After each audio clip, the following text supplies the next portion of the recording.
Kasih Tuhan yang selalu setia menata layan kehidupan kami, lebih dari apa yang mampu kami pikirkan dan yang mampu kami lakukan. Berterima kasih karena kami tahu Tuhan adalah satu-satunya pribadi yang tidak pernah berhenti mengurus kehidupan kami dan mengurus hati kami sampai Tuhan temukan seluruh keberadaan kami ini persis seperti maunya Tuhan. Kami mohon ampun kalau sering sekali kami mengabaikan cinta kasih Tuhan, penyertaan Tuhan, larut dengan diri kami sendiri, larut dengan keinginan kami, impian kami, bahkan dengan setiap pergumulan kami. Terima kasih untuk fellowship kami pagi hari ini, Kristus. Terima kasih untuk tempat yang tersedia, untuk malaikat Tuhan yang pasti sudah mengambil alih tempat ini, sehingga hanya malaikat Tuhanlah yang membatalkan langkah setiap orang, setiap roh yang mencoba mengganggu jalannya. Fellowship kami pagi ini, dan terkhusus terima kasih untuk firman Tuhan yang akan kami telaah.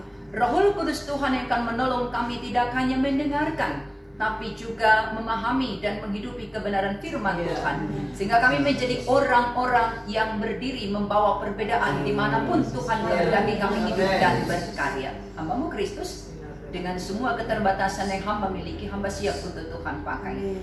Bertuturlah dengan leluasa di hati kami, Kristus. Haleluya. Amin. Silakan duduk. Tema kita adalah buah roh. Galatia pasal 5 ayat 22 ke 23. Mari kita sama-sama membacanya, saudara. Ada terdepan. 1, 2, 3. Tetapi buah roh ialah kasih, sukacita, damai sejahtera, kesabaran, kemurahan, kebaikan, kesetiaan, kelemah lembutan, penguasaan diri. Tidak ada hukum yang menentang hal itu. Ada satu lirik lagu dari Kidung Jemaat yang gereja GKI, saya pikir familiar dengan lagu itu, tapi mungkin gereja-gereja sejenis Betel atau karismatik tidak terlalu familiar dengan lagu itu. Tapi buat saya liriknya sangat memberkati, karena di kami gereja HKBP Gereja Suku berlaku lebih kurang setahun katekisasi CD, proses pemuritan. Jadi biasanya setelah anak-anak kurang lebih setahun belajar, mereka akan menyatakan imannya. Lagu ini adalah semacam lagu kebangsaan, lagu nasional yang dipakai ya dalam versi bahasa Indonesianya.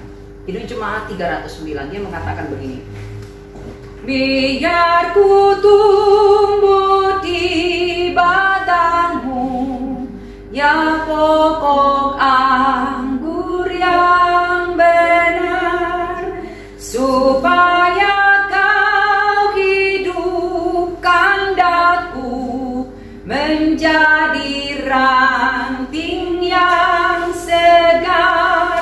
Jikalau kau beri berkat, aku berbuah yang lebat. Kalau ibu-ibu cek ayat-ayat berikutnya lebih dalam lagi, di luar engkau aku tidak akan bisa apapun. Yohanes pasal 15, coba dicek Alkitab atau Alkitabnya. Yohanes pasal 15. Itu ada perumpamaan Yesus tentang pokok anggur yang benar, yang sejak kita zaman kecil, zaman sekolah minggu, ingat ibu-ibu? Zaman sekolah minggu kita sudah dibawa pada kebenaran di dalam perikop Yohanes 15 itu. Apa itu zaman sekolah minggu? Yesus pokok dan kita lagi kan? Yesus pokok dan kitalah caranya. Kalau cara kan begitu ya, barangkali masuk hati lah kan gitu ya. Yesus pokok dan kitalah caranya, tinggallah di dalamnya. Ini nih. Pastilah kau akan berbuah.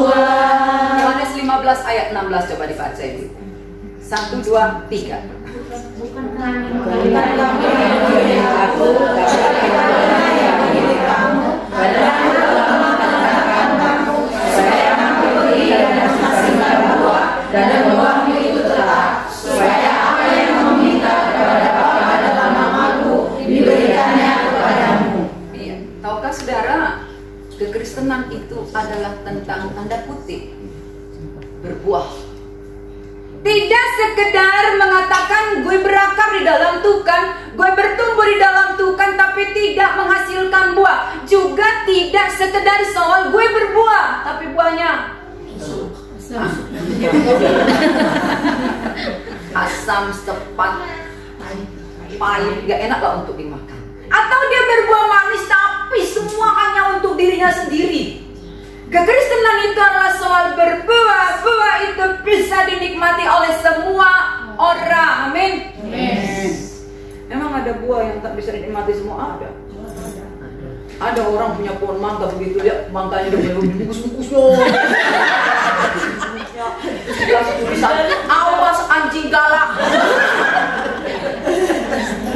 Atau kawat berduri ini lagi seperti itu. Tiap pagi cek. Ada yang seperti itu. Ada orang-orang Kristen yang hidup untuk dirinya sendiri. Ada. Itulah orang-orang yang terjebak di dalam kekristenan yang doyan beribadah ekstrinsik.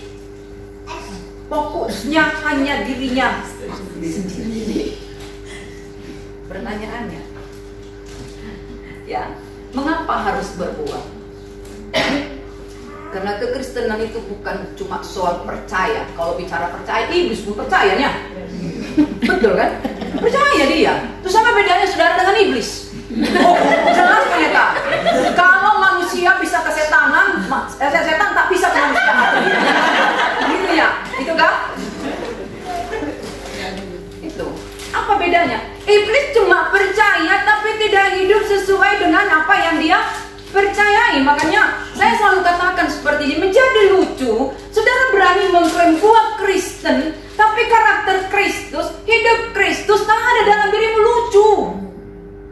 Sama lucunya kalau saya mengatakan saya pengagum Megawati, pengikut partai PDIP Perjuangan. Bukan karena mau pemilu, bukan, contoh aja.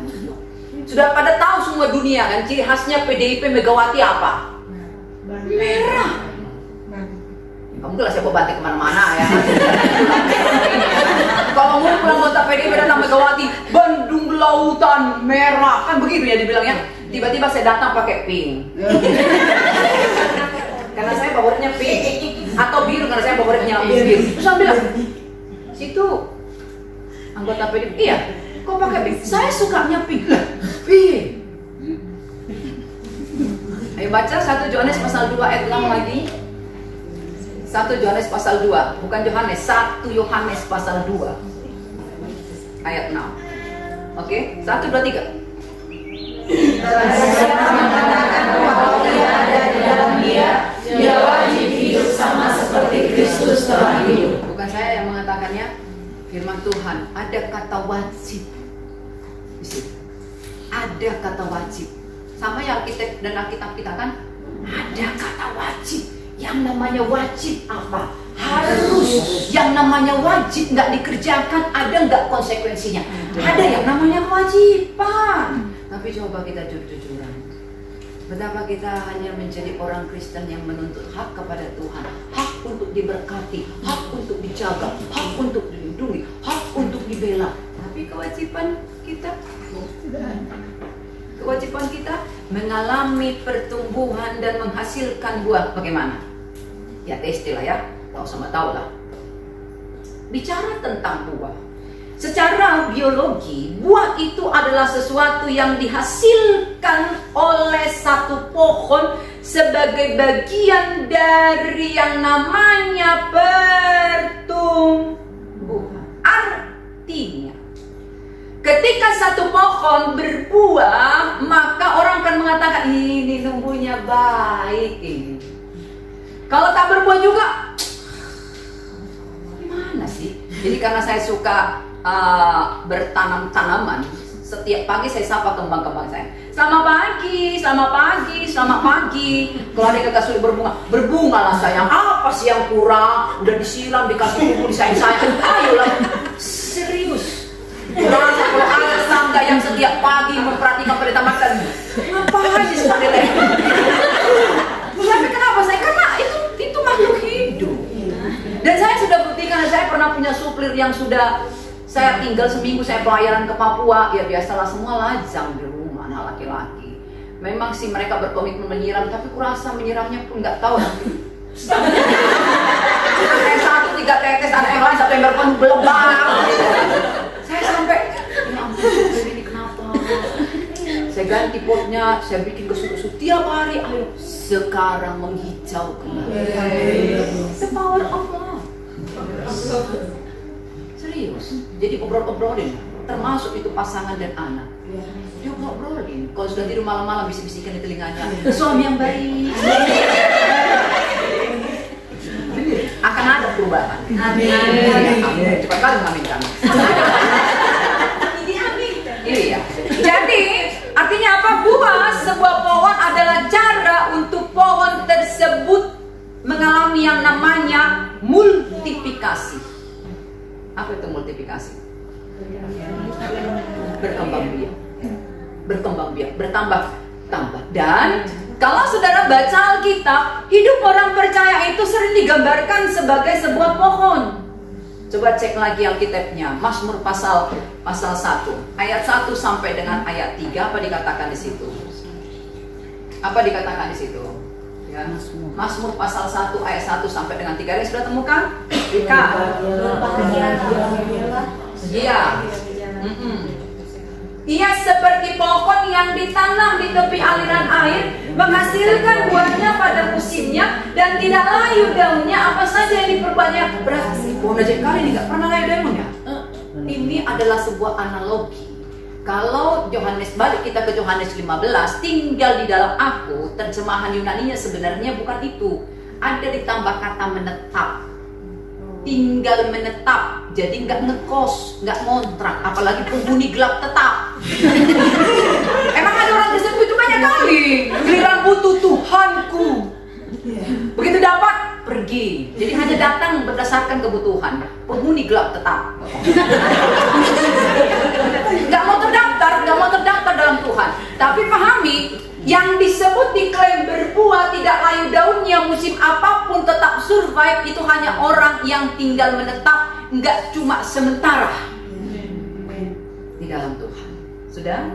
Nah, kalau kita bicara tentang buah roh, tema kita pagi ini pasti tidak asing lagi yang Galatia itu kan? Nggak asing kan? Kurasa hafal kita, ada berapa buah rohnya? 9. Apa saja itu? Kasih,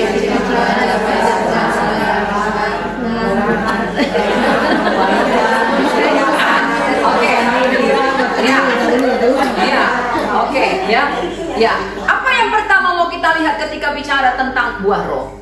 Buah roh itu berasal dari hubungan kita dengan roh Tuhan. Kenapa kudu begitu? Karena Tuhan itu roh. Yohanes 4 ayat 24. Jadi ketika sebenarnya kita berdoa, berpraise worship, itu bukan soal daging, bukan. Seharusnya itu soal roh. Barang siapa menyembahku, hendaklah menyembah dalam roh. Tapi seru sekali penyembahan kita daging, bukan roh. Hanya lagu yang gue suka, lagu yang gue hafal liriknya, enggak lagu yang ini. Nah, saya tipe pendeta yang kalau beribadah itu harus komplit, dari tema semua sampai ke lagu-lagu harus sesuai. Dan jujur tadi saya begitu mulai saya cari-cari lagu. Tadi saya sudah kasih tema buah roh, kenapa nggak ada lagu yang ngerempet-ngerempet gitu ya? Itu nanti yang masuk kan sudah bilang jangan pilih lagu, jangan gitu juga kalian. Jadi yang menyalahkan kan juga ya. Kalau saya katakan begitu jangan jadi saya menyalahkan nanti ya pengurus ya. Makanya kalau kita kemarin catat ya. Kalau dikasih tema catat lah gitu. Nanti membutuhkan diri pula sesi rohani ya kan? Enggak gitu. Tapi karena saya pendeta gereja suku HKBP, kami itu sepaket semua. Jadi orang masuk sudah tahu sebenarnya khotbah akan mengarah kemana, karena selalu dibawa ke situ. Jadi nggak ada yang kebetulan atau sesuai selera, itu nggak ada sama sekali. Nah, enak banget kalau seperti itu, dihantar oleh lagu, firman, lalu teguhkan lagi oleh lagu. Oh ya, jadi orang pulang, oh ya ini. Jadi kalau tanya, tadi khotbahnya apa? Ini loh yang kayak lagu ini. Ah, kan ada yang diingat. Ya kan ada yang diingat kan? Jadi apa? Buah itu adalah soal keterhubungan roh saya dengan roh Tuhan, dalam pengertian berhentilah saudara bermimpi akan menghasilkan buah kalau Senin Kemis keterhubungannya dengan Tuhan. Umur saya sudah 51 tahun. Masih muda lah pasti. Saya katakan tidak tua. Ya. Saya tidak katakan saya sudah tua, saya masih muda. Masih muda. Tapi belum pernah saya mendengar berita atau membaca berita ada satu ranting bilang ke pokok, pokok agak-agak bosan aku dengan ini. Boleh nggak kira-kira aku jalan ke pokok sebelah? Ada pernah nggak? Nggak ada kan? Sampai mati ranting itu tetap terikat kepada pokok. Begitu dia kertek karena nggak suka ke pokok. Jadi itu masalah ketergantungan. Dan saudara tahu, untuk itulah Tuhan menciptakan kita segambar dengan Tuhan. Bukan untuk bekerja sebenarnya, bukan untuk bersibuk ria sebenarnya, tapi untuk apa? Supaya Iu punya keterhubungan dengan Tuhan. Sebenarnya itu, begitu kita terhubung dengan Tuhan, baru kita akan mendapatkan semua hal yang kita butuhkan untuk bertumbuh dengan baik, lalu menghasilkan buah. Amin. Amin. Maka yang kedua apa kalau bicara tentang buah roh? Itu pure pekerjaan Roh Kudus. Jadi kalau akhirnya hidup saudara berbuah, saudara tidak boleh mengklaim, siapa dong? Gue. Di kita ada bibit kesombongan itu ada. Semua orang lahir sudah ada bibit kesombongan itu. Ada, makanya kalau dipuji, keren kali suaranya loh. Gue gitu loh. Meskipun bercanda pasti, atau meskipun udah ngomong gitu, minimal perhatikanlah ini hidungnya. Itu pasti. Tapi kalau saudara mengaminkan ada ya, tapi kalau saudara mengaminkan ada Roh Kudus dalam dirimu, semua kebaikan yang bisa tercipta lewat dirimu itu karya Roh Kudus. Maka apa kata Memeng itu? Kalau you mau nyombong, so monggo pergi ke dapur, lihat dulu tabung LPG-mu yang hijau itu. Skincare-mu dari Korea, tapi tabung LPG-mu warna hijau. Terus lu mau sombong ke laut. Kan begitu kan? Suka-suka nggak nyadar kita ini. Nggak nyadar. Yang ini kelihatannya kaya, tapi yang ini kere banget. Nggak komplit hidup kita. Nah, yang ketiga yang paling penting, karena sering sekali terjadi kesalahpahaman di sini. Bicara tentang buah, itu ditulis buah, bukan buah. Itu dalam bentuk tunggal. Anda tahu apa maksudnya? Jadi 9 buah roh itu seperti satu apel yang di.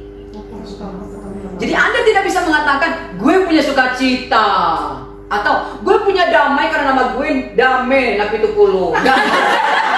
Tapi saya tidak punya sukacita. Nggak ada damai tanpa sukacita. Nggak ada sukacita tanpa kontrol. Nggak ada ceritanya. Nggak ada kontrol diri tanpa saranghe. Nggak ada. Itu komplit. Paham sekarang? Paham? Jadi berhenti memilah-milah buah roh itu. Ini yang paling keren sukacita deh.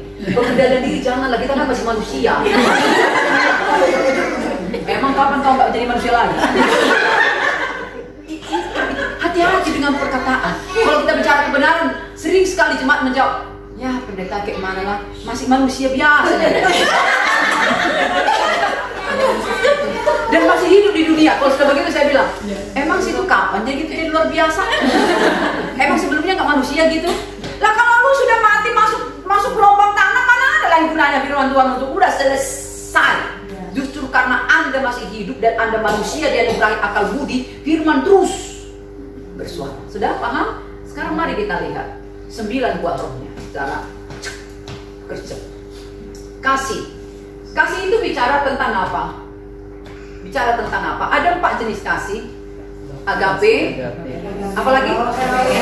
Oh, langsung eros. Agape, eros, storge, philia. Agape, storge, philia, eros. Agape apa? Kasih kepada Allah. Kasih apa? Allah. Kasih apa? Kasih tanpa syarat dan ketentuan berlaku. Itulah kasih Tuhan kepada kita. Yohanes 3:16. Lalu storge kasih apa? Karena ada hubungan darah. Karena ada hubungan darah. Saya jelas nggak ada hubungan darah sama dia, nggak ada. Nggak ada. Tapi di Philia ada persahabatan. Storge itu kan ada hubungan darah, ya kan? Lalu yang ketiga Philia, persahabatan, mbak kepompong. Iya, persahabatan itu Philia. Yang keempat eros, lawan jenis, bukan sejenis. Jadi buah roh yang dimaksudkan di sini bukan storge, bukan philia, bukan eros, tapi agape. Kenapa bukan storge? Hanya karena ada agape lah Anda bisa berstorge, bisa berphilia dan bereros. Kalau nggak ada agape, kasih Anda pada suami itu akan hanya menjadi kasih yang melibatkan rasa saja. Rasa. Makanya ada perempuan yang suka mengklaim begini. Feelingku bilang suamiku ini macam-macam. Feeling yang mana? Iya, feeling seorang istri ini nggak pernah salah.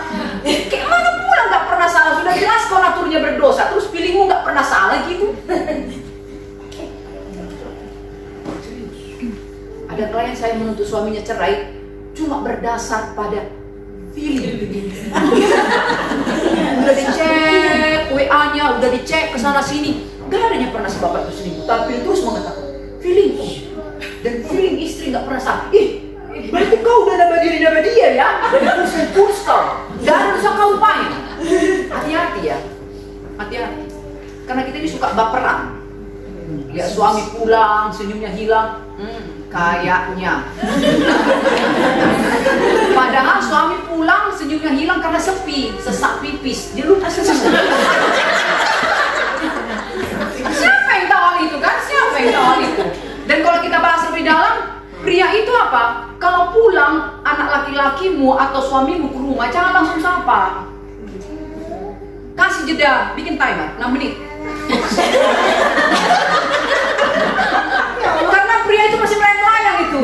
Ini rumah gue enggak ya? Karena memang otaknya Tuhan ciptakan begitu. Kita yang di mana-mana bisa. Kalau mereka enggak. Ini rumah gue ya? Itu istri gue bukan ya? Terus baru kan ibu dengar tadi ya aku. Setelah 6 menit baru sapa. Papa, beneran. Bukan rumah tetangga. Ternyata itu kasih agape, kasih tanpa syarat dan ketentuan berlaku. Itu kasih yang di dalamnya ada pengampunan. Saudara tahu kalau kasih itu nggak ada pengampunan, rapuh banget, sakit banget.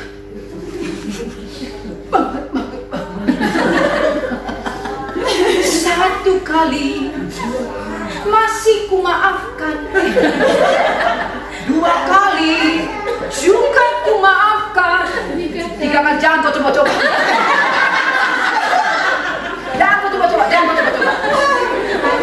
Itu yang membuat kita ini jadi baperan. Ditambah dengan nonton drakor lah, sinetron lah. Selesai. Jadi buah roh yang dihasilkan buah roh itu kasih, pahamilah di dalam itu ada pengampunan. Berjuang untuk keluar dari ego. Berjuang untuk keluar dari pola pikir sendiri. Itu ya, itu yang pertama. Yang kedua apa? Sukacita. Dengan sukacitamu melimpah dalamku. Yes. Itu sukacita seperti apa? Sukacita seperti apa, saudara? Sukacita bukan karena situasi dan kondisi kondusif, bukan. Iya, aku senang banget lah hari ini karena aku melihat kamu. Jadi kalau negara nggak suka tidak kau, nggak kayak gitu ceritanya. Sukacita buah roh ini apa? Meskipun anta berantem kita, gue tetap merasakan sukacita. Kenapa? Gue punya kasih Tuhan. Gue punya belas kasihan Tuhan. Nah itu. Nah berarti kalau seperti itu, nggak pernah lagi orang akan bersilakan. Boleh, akan pernah balik karena natur kita berdosa. Tapi ketika kita sedih, ada di kondisi harus bergumul, berurat air mata, kita mengerti berhenti kalau air mata itu pun akan berhenti pada waktunya. Jadi nggak terjebak mengasihani diri sendiri gitu. Saudara tahu nggak orang yang melupakan kalau Tuhan ada dalam dirinya, satu pergumulan bisa membuat dia terjebak mengasihani dirinya sendiri. Aku manusia paling menderita di dunia ini. Udah survei gitu? Suka lupa kali kita ingat. Itu dulu, jadi sebelum mengeluarkan klaim itu, bikin dulu survei. Berani kali mengklaim, aku adalah manusia paling menderita di dunia ini. Tapi yang dilihat cuma diri sendiri. Tetangganya nggak dilihatnya, sudah. Dia masih bisa makan nasi. Tangganya udah raiso, tapi dia mengklaim dia paling menderita di dunia ini. Egois banget Anda, gitu ya. Jadi sukacita yang dimaksud adalah karena you menghidupi ada Tuhan dalam dirimu, ada belas kasihan Tuhan, ada modal yang kau perlukan untuk menghadapi beban seberat apapun. Lalu yang ketiga apa? Damai sejahtera. Irene, pernah kalian dengar dua pendeta kalau mau khotbah? Khususnya gereja suku, damai sejahtera, lemah bui segala, Filipi 4 ayat 7. Damai itu seperti wasit. Ngerti wasit di pertandingan? Pekerjaan wasit apa? Menjaga supaya semua berjalan sesuai peraturan. Terus apalagi memberi peringatan pelanggaran, kartu kuning, kartu merah. Saudara tahu damai itu begitu. Anda kalau melakukan satu kesalahan, entah itu kecil atau besar, misalkan berbohong, kalau hatimu adem, udah mati nuranimu. Kalau santai aja berdosa begitu, udah mati. Tapi kalau saudara melakukan satu dosa, serasa semua mata memandang, padahal gue nggak tahu. Gue nggak tahu kalau barusan kau gosipkan aku, nggak tahu aku. Tapi begitu ngeliat aku kayak merasa bersalah begitu. Masih sehat lah engkau. Serius. Tapi kalau udah enggak lagi, udah sakit mental spiritual Anda. Karena damai sejahtera Allah itu tuh fungsinya jadi wasit yang mengingatkan, salah. 200 meter ke kanan, terus kau bilang, enggak, kurasa enggak ke kanan, ke kirinya ini. Katanya begitu, enggak mau dengar. Ternyata ketemulah lubangnya kan, katanya kartu kuning sudah kuingatkan kau, kan begitu kan? Itulah damai sejahtera. Oke, paham? Lalu yang keempat, kesabaran. Kesabaran itu bicara tentang apa? Orang sabar itu sial. Betul orang sabar itu sial? Kesabaran itu soal apa? Kesabaran itu bukan cuma soal mengontrol emosi negatif, misalkan amarah, enggak. Tapi kesabaran buah roh ini bicara tentang tidak putus asa. Roma pasal 5 ayat 3 ayat 5. Terus berpengharapan, karena pengharapan itu adalah prasyarat yang membuat kita hidup. Jadi meskipun rasanya sudah sulit menemukan titik terang akhirnya, ya titik akhirnya, tapi dia terus jalan karena dia tahu Tuhan ada bersama dengan dia. Itu kesabaran. Jadi enggak begitu doanya enggak dijawab selama seminggu. Tak benar ya Tuhan ini. Enggak begitu. Makin lama doanya dijawab Tuhan, makin dekat dia pada jawaban Tuhan. Karena apa? Yang dia lihat adalah akhirnya, bukan yang sudah Yes, itu pola pikirnya. Lalu apalagi kemurahan. Kemurahan itu bicara tentang apa? Efesus 4 ayat 30-32 bicara tentang apa? Nah ini kemurahan. Kemurahan itu bukan soal memberi. Karena ada banyak orang memberi gak ada kasih di dalamnya. Tapi kalau sudah kasih sudah pasti memberi. Kemurahan itu soal apa? Dia nggak mau membuat orang lain menderita. Nggak macam zaman now. Senang lihat orang susah, susah lihat orang senang. Orang yang memiliki kemurahan dalam hatinya kan selalu berpikir gimana caranya supaya ini adem. Gimana caranya kasih yang terbaik kepada ini. Suami apa yang bisa dilakukan? Ke anak apa yang dilakukan? Bukan menyebabkan penderitaan kepada orang lain. Contoh kecil ibu-ibu. Sangat sederhana tapi berdampak. Suami salah nih, telat pulang misalkan nggak kasih tahu, terus kita bilang kau selalu begitu, tidak mau mengabari. Sudah berapa tahun menikah? 15 tahun, 20 tahun, 30 tahun. Betulkah selalu? Betulkah selalu? Berarti jangan pakai. Itu sudah menyebabkan duka dalam hati suami. Diklaim gue selalu, berarti gue selama ini gak peduli sama dia. Kamu gitu kan? Dijawab sama suaminya, kau pun tidak pernah memahami aku. Tidak pernah itu berarti apa? Selalu dan itu adalah hal yang harus dihindari. Tidak boleh dilakukan dalam berkomunikasi karena itu memberi efek sakit. Jadi kemurahan itu bicara apa? Gue nggak pernah berpikir untuk menyakiti orang lain. Tapi kalau akhirnya orang lain tersakiti karena gue minta maaf guys, bestie. Kita berusaha akan ada kemungkinan kita menyakiti orang lain, tapi jangan rencanakan menyakiti orang. Itu oke. Lalu apa lagi yang keenam? Kebaikan. Kebaikan ini bicara tentang apa? Kebaikan bicara tentang apa? Ingat nggak ya Yesus yang pernah diurapi oleh perempuan yang dengan minyak yang sangat mahal itu?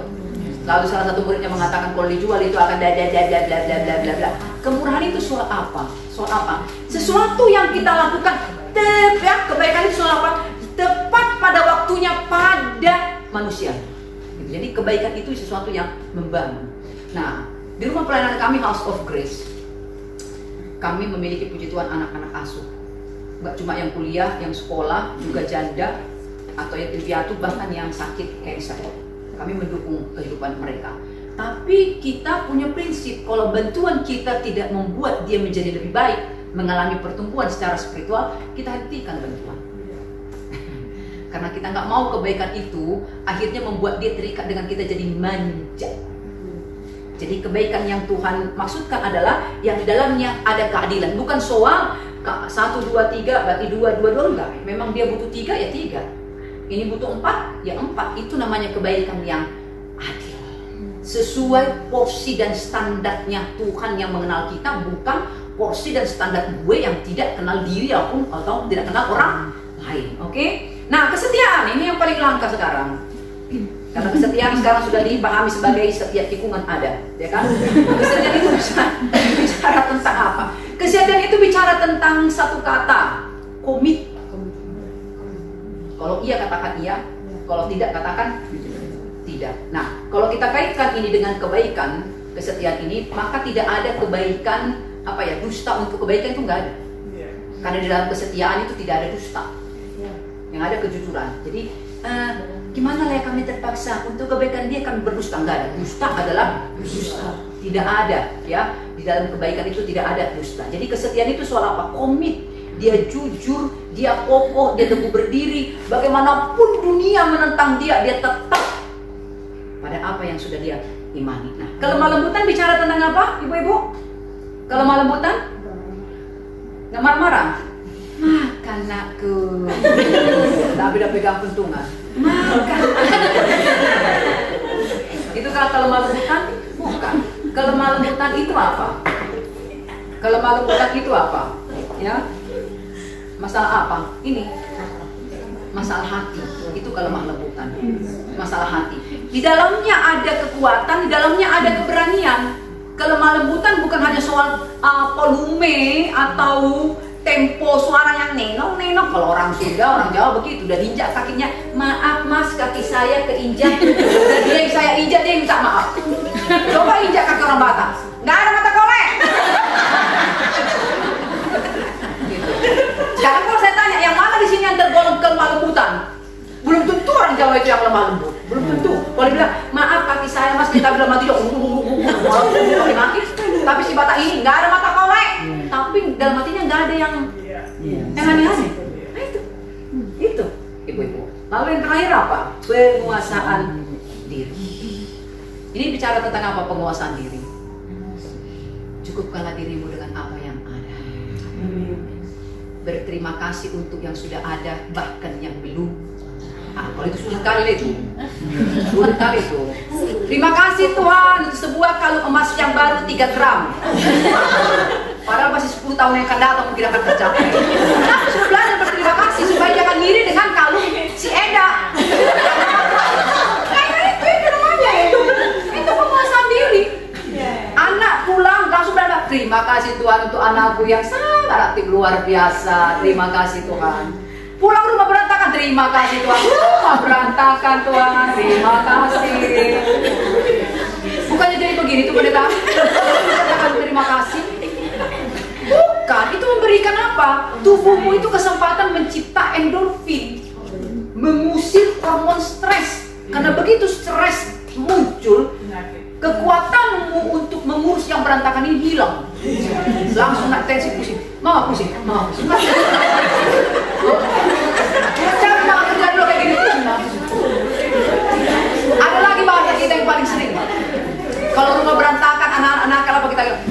umur mama pendek.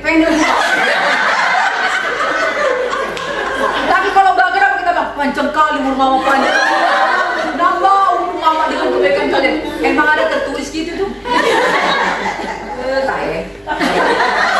Apa yang bisa kita pelajari? Yang pertama, menjadi Kristen itu kudu menjadi Kristen yang utuh. Karena 9 buah roh itu adalah utuh. Utuh itu pagi ini saya hubungkan dengan kata integritas. Jadi Anda kudu jadi orang yang sama di PD ini, di POM ini, di sekolah, di rumah, di pasar, dimanapun kita bertemu. Jangan jadi orang yang berbeda. Di sini, di rumah anaknya.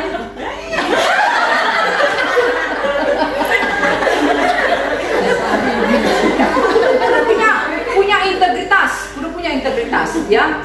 Yohanes 15 ayat 4. Makanya dikatakan tinggal dalam aku, maka kau akan menjadi orang yang sama. Ya kan, nggak bersandiwara. Ketika yang lain bersandiwara, gue apa adanya. Gitu. Itu dia, ya. Apa kata Paulus di Roma 7:18-19? Bahwa di dalam manusia Kristen pun pada kekatnya tidak ada sesuatu yang baik sebenarnya, ya.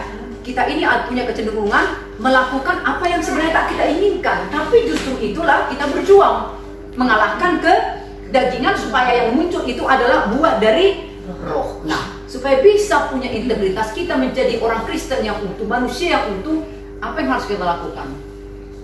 Tetaplah terhubung dengan Tuhan. Tanpa itu, ibu-ibu, kita akan pakai topeng. Di rumah topeng yang ini untuk jam sekian ke jam sekian. Jam sekian ganti lagi topengnya, jam sekian ganti lagi topengnya. Hidup pakai topeng itu melelahkan. Capek. Nyadar ya? Terus kenapa masih pakai topengnya? Bukan topengmu, kan gitu kan? Hidup transparan itu jauh lebih enak gitu. Yang pertama. Yang kedua apa? Buah roh itu merupakan standar karakter yang dipakai oleh Alkitab untuk mengukur kedewasaan rohani.